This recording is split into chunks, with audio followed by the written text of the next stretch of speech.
14 WILI and 95.3 FM presents Hometown Threads, a closer look at our community and the people that make it go. Every week, you'll hear uplifting stories from our local businesses and our neighbors. Now, here's our host for Hometown Threads, Keith C. Rice. Oh, my eyebrows. Oh, we're on. Episode 52 of Hometown Threads on 14 WILI, 95.3 FM, and Willimantic Today Facebook. Oh, yeah, Matt's going to roll his eyes already. And on another end, Spectrum 192. So there's plenty of ways to listen. Well, one way to listen, the radio, and a couple ways to view the show. The WILI YouTube page, and then, of course, Willimantic Today Facebook, Spectrum 192. Matt, do we have any idea when we know that airs on Spectrum? Not yet. I don't know yet. Okay, just check your local listings. Keith C. Rice back in here for episode 52. We'll get to our special guest in just a sec. Just a reminder, Hometown Threads comes your way every week. Big thanks to our fine sponsor, Liberty Bank B Community Kind, with 3 great local locations across the street from the radio station, 679 Main Street, Gateway Commons, West Main Street, Willimantic, and Route 195, Mansfield, Liberty Bank B Community Kind. J-Matt Rupar, if you'd be so kind, say hello to the fine folks. Hello. And here we go, episode 52. And we bring in co-owner of the Trolley Pub, one of my good friends growing up. Once in a while, I get one of my childhood buddies in here, Brian Pichette. How are you? Good, Keith. How are you, man? Great. Don't get all calm now. I'm not calm. You should have saw us off the air. We're just we're falling off our chairs 2 minutes ago. I'm just getting started.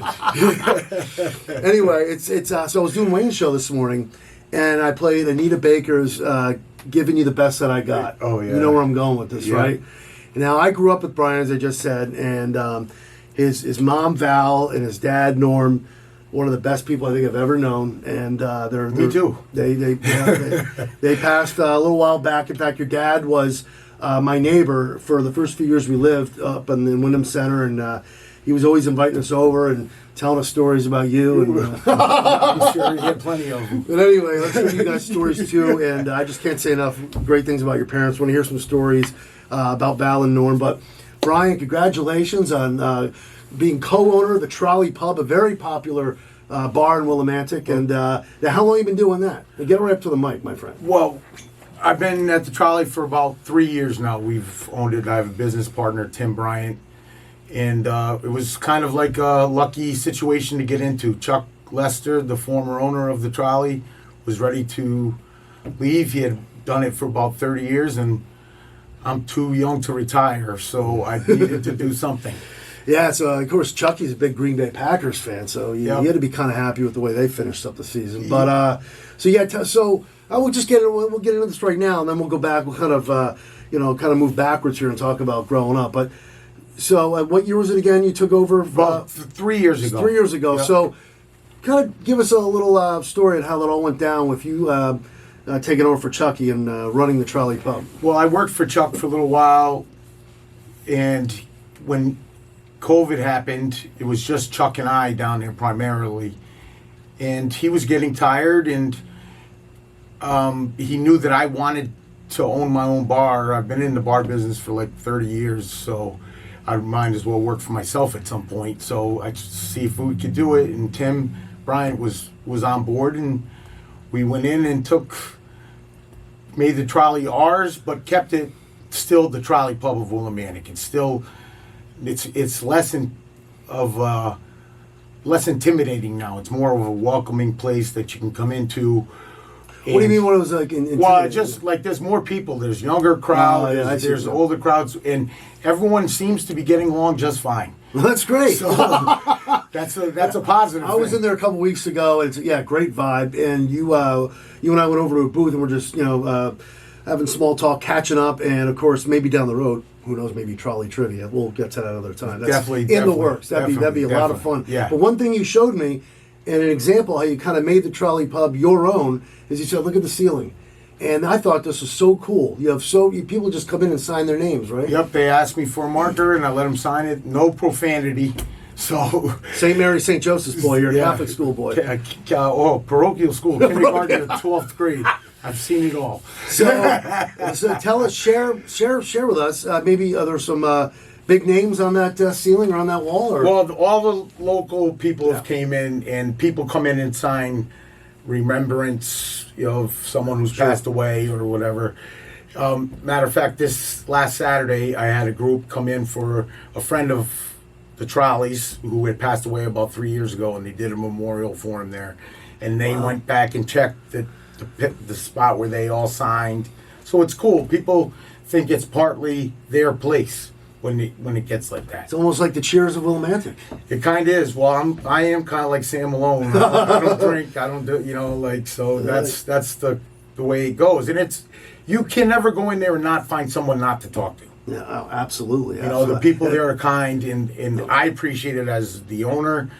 And I think that what they bring to the community, those people, is great.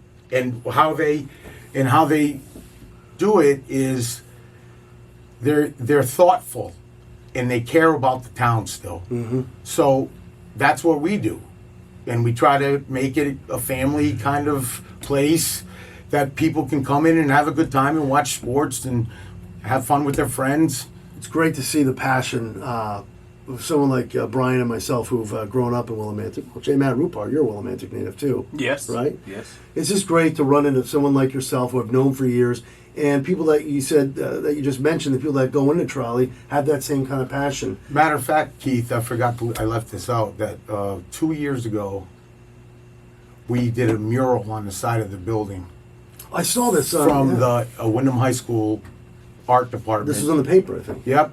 And they came down, they did a mural, and I went inside the bar and asked everyone, what do they remember about Willimantic? So the mural doesn't look like Willimantic now, but it looked like Willimantic 30 years ago. Benny's, the YMCA, and the kids did it, the kids got to sign it, and so that's a part of the history of the Trolley that's not going away. Wow. And it's nice, and they were so happy to do it too.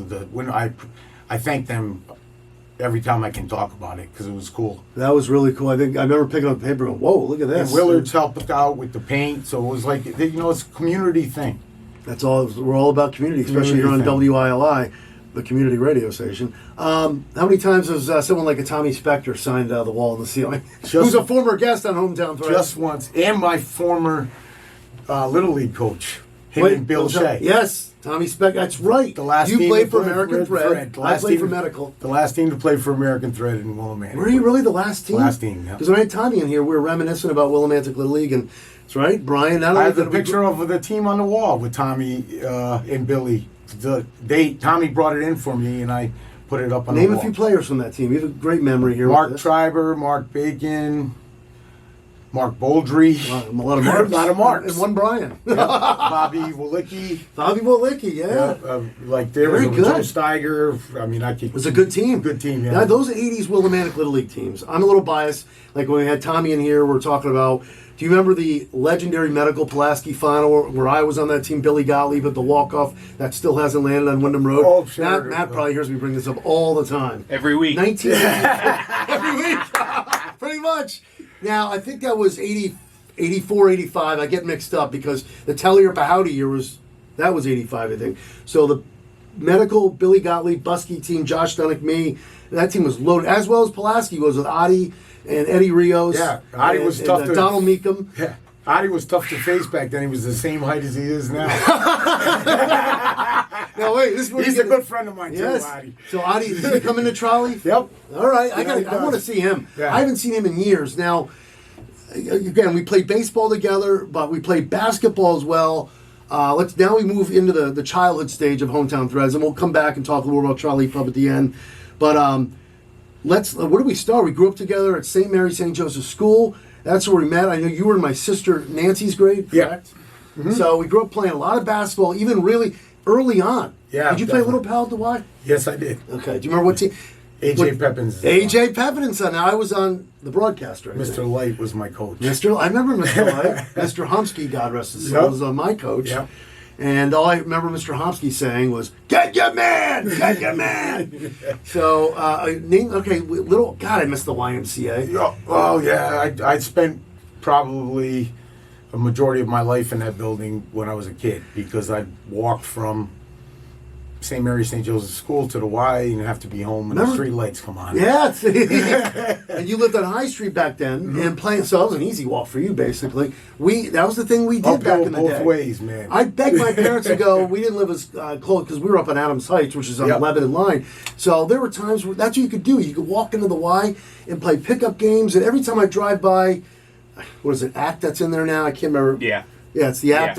Yeah. They're doing great things over there. But, man, the YMCA was a piece of history in this town for especially our generation. Oh, and Ron Pyrus, God rest his soul. I mean, I built that place. I remember going into the Y when I was young, and there'd be 80 kids in there, and he'd find a way to get everyone to play. He was like the glue. He was the glue. Like little things like that I remember about Ron. He was a ref, right? Wasn't he the ref? But he kind of was. He worked for the Y too. So so he was a big part of anyone who learned how to play basketball in the '70s in Willimantic was taught by him. That's right. Most people were at the Y learning how to. And that's why he's a town run the motion offense. He brought so many people together. You're right. Yeah, you're right. He was a great man. Pickup games were legendary. I mean, the group we grew up with, the Keith Botwells, we mentioned Adi. God, you could rattle them off. Keith Botwell was my taxi to St. Bernard's. Well, wait a minute. Did we carpool with you too? Didn't we? Maybe like early, but for basketball, Keith was the only. He's in Arizona now. Yeah, the only one with the license. I think his mom's living out there with him now. Yeah, I think so too. Yeah, they're good people. Oh, I love the Botwells. Yeah, good people. When Keith's mother was living over in Mansfield, and Keith would come home, we'd go over there and hang out with him. And who else would come over? I can't think of. Whenever Keith would come back into town, it was. I can't think of his name now. But anyway, reminiscing here about childhood memories. And, of course, talking Trolley Pub, co-owner of Trolley Pub, Brian Pachette's with us here on Hometown Threads on 14 WILI, 95.3 FM, and Willimantic Today Facebook, Spectrum 192. I kid when I point him and say 95.3 FM because Brian and I are around the same age, probably like, a year apart? A year apart, yeah. And he's absolutely right. Growing up in this town, 1400 AM was like the top 40 station. That's what we were used to. Right. Your parents, my parents, we all listened to it. We listened to Wayne. When school was going to be canceled, you turn on 1400. But about, 2017, WILI added 95.3 FM, a stronger signal. So today, I mentioned to Brian, 95.3, man, 95. So, all right, what else? So, what else could we get into here? You finished at St. Mary's. Unlike me, I begged my parents to go to Kramer. Yeah. And I got away with it. I was the oldest. I remember going, please, that summer. I loved St. Mary's, but all my friends were going to Kramer. And it was a culture shock for me. I'll be honest. I'm sure it was. When I said you're a year behind me, right? Yep. Nancy, yeah. So when you were going through that, what your parents just made you stay in St. Mary's, or did it come a time? You have a brother Dan as well. Did you guys want to go to Kramer, or we didn't have a choice? You didn't have a choice. No. Val was not. She wanted us to go to that school, and that's what she wanted. I mean, they worked hard to put us through school because it wasn't extremely expensive as it is now, but it was in St. Mary's St. Joseph now, unfortunately. Like St. Mary's St. Joseph School, we had 2 8th grades, 2 7th grades, so it was a bigger school than it was back then. Very good point. I forgot to bring that up. It was a bigger school. It was a bigger school. Because enrollment went down years later, unfortunately, and maybe someday they can reopen that school. Yeah, hopefully, but times change, and that's what happens. But I, as speaking for myself, I couldn't. My parents chose that, and I appreciate what they did. Absolutely. It was a different environment, and when I went on to St. Bernard's, that was like going to college at 14. And that's kind of how what Kramer was to me, because I was so St. Mary's, St. Joseph's, as big as it was when you and I were going there, and it was big. Kramer was much bigger. So when I walked in there in the 7th grade, I'm like, okay, I'm not in Kansas anymore. Right. And there were fights every day. Stuff like that. Now, just because, you had St. Mary's, St. Joseph's School, and then you had Kramer, but all those kids knew each other anyway. Right. So were there times, tell me the story, I want you to tell it on the air now, about, because Brian was a very good basketball player. You don't play anymore these days, or still you still play? No. Same here. No. I don't think I could. I don't want to, that's not the way I want to go out. Tell a story about, and I totally forgot about this because I was at Kramer. I might have been 9th grade at Lyman already. That 8th grade basketball team that you guys went on to play bigger schools, and I totally was unaware that they did that for St. Mary St. Joseph's basketball. That was the first time they've ever ran that tournament.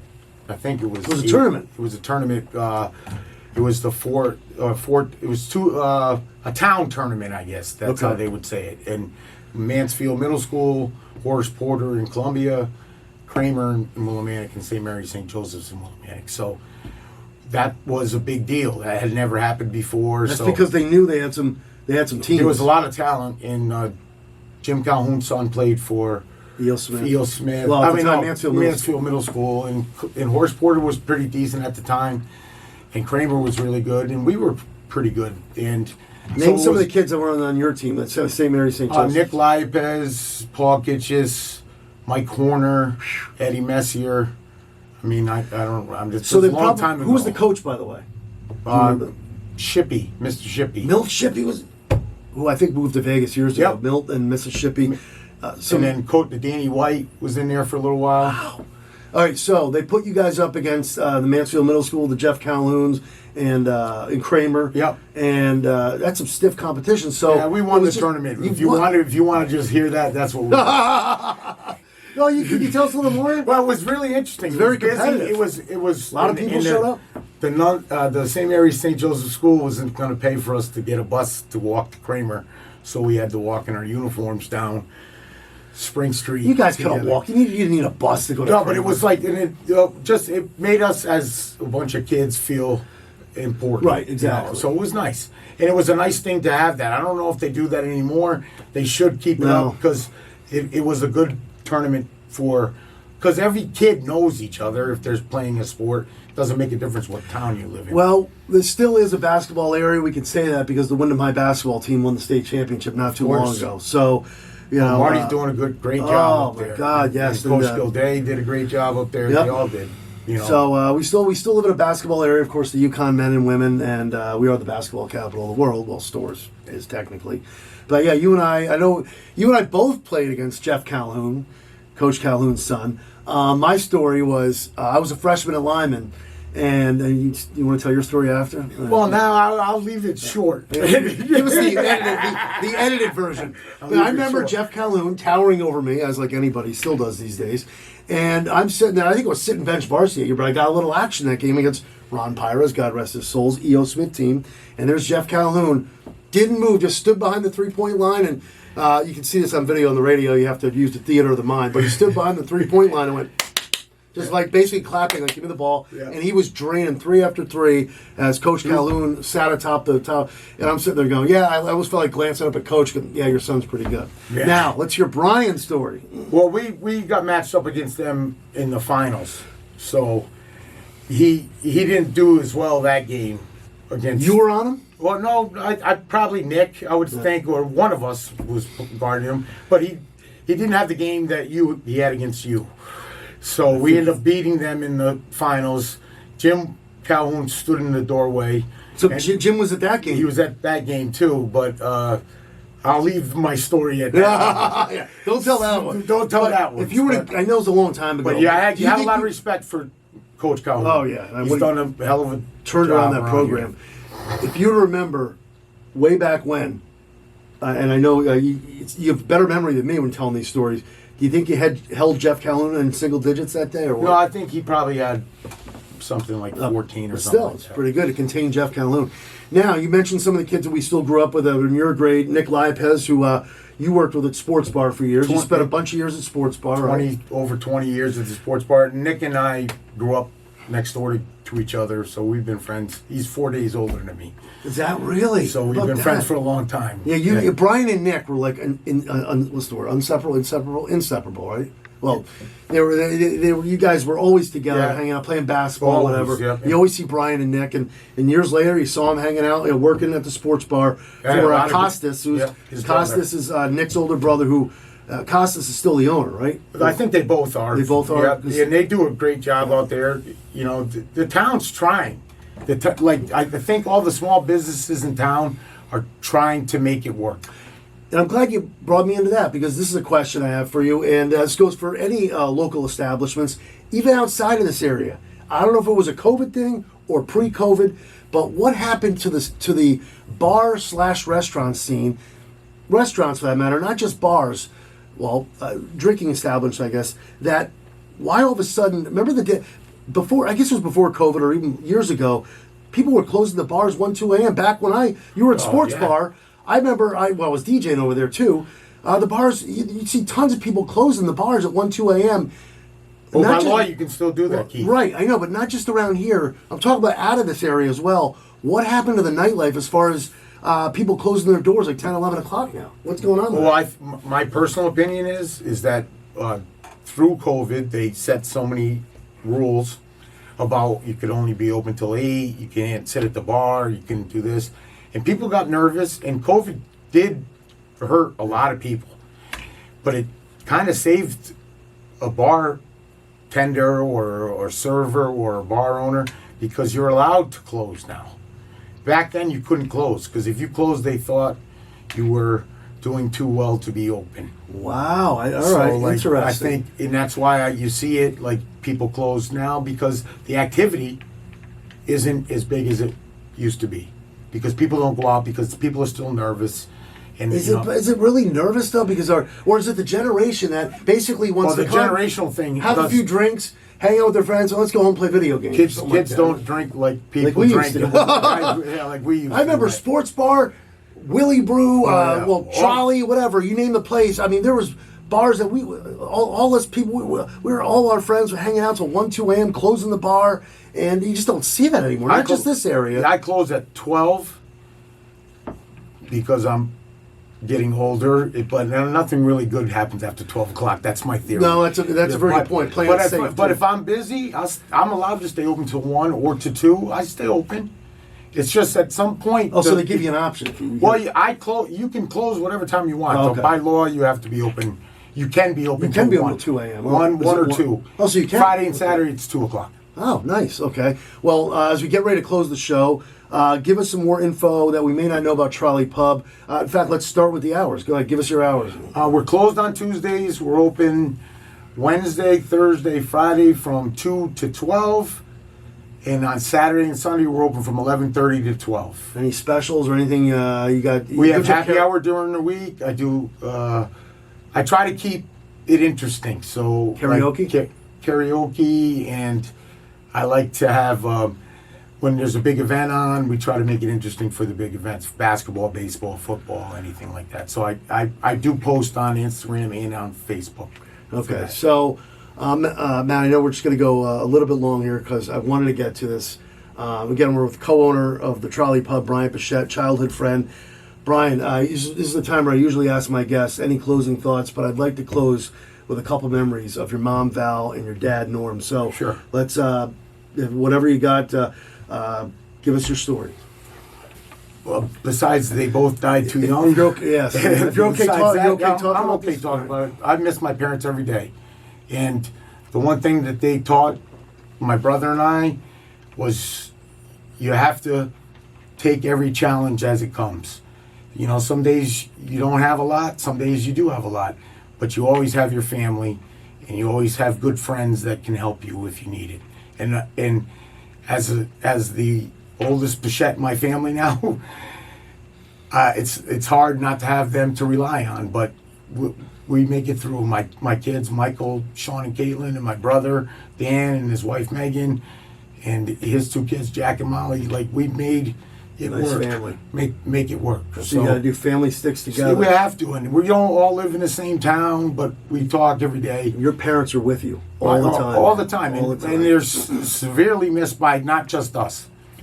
Like I hear about my parents all the time. Right, and they're very proud of you. So I appreciate as that. well as I am, I mean. You too, man. And maybe be on the lookout for some trolley trivia hosted by yours truly, possibly down the road. It's in the works. It's in the works. But go check out Brian, Trolley Pub, and co-owner Tim, right? Yeah. Got to give Tim some love. Big thanks to Brian Pichette from the Trolley Pub. Thank you to J. Matt Rupar, Liberty Bank, Be Community Kind. Episode 52 in the books. Don't forget, you can look for it on Willimantic Today Facebook, Spectrum 192. Again, big thanks to Liberty Bank, Be Community Kind. And thank you for listening. Thank you for watching. We'll see you next week. In the words of the great Roddy McCumber. Bye for now, folks. Bye for now. And that concludes another edition of Hometown Threads. Got a story for Keith? Reach out to him on Facebook by searching Keith C. Rice or email him at krice@hallradio.net. Don't forget to tune in next week on 14 WILI and 95.3 FM, as well as the Willimantic Today page on Facebook.